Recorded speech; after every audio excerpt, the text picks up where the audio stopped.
Foam rollers are designed for anybody to use, whether you're an elite sports person representing your country at a high level to people who sit behind desks all day doing nothing. So the most important thing is it's not just for one sporting person or one sporting type. Whether you've got postural pain from sitting down or whether you want to improve your sporting performance, these are the things that you should carry with you at all times of the day. So how do these foam rollers work? Basically, there's a few main principles. The most important one is they increase the blood flow and the vascularity to the tissues which are rolling at that point.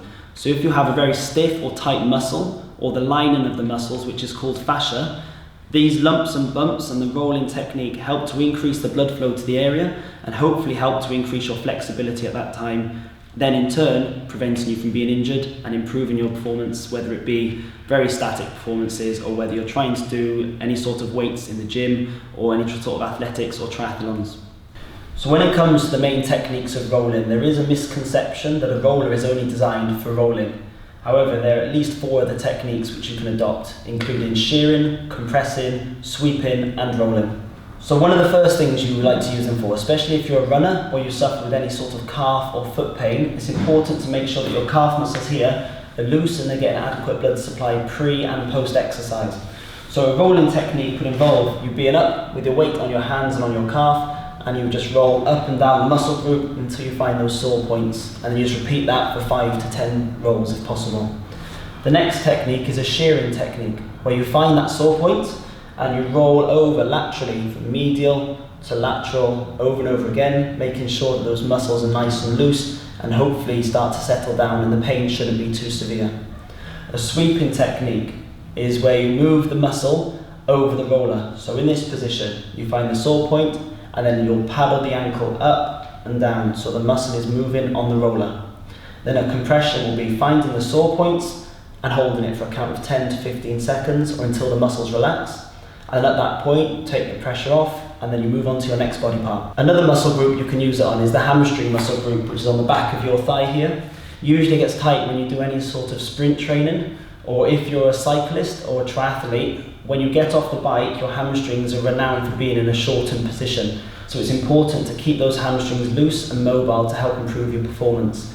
The techniques are the same as in the calf, where you roll up and down, you'll be able to shear left and right, you'll be able to compress by straightening your knee, and you'll be able to hold also in that position, okay?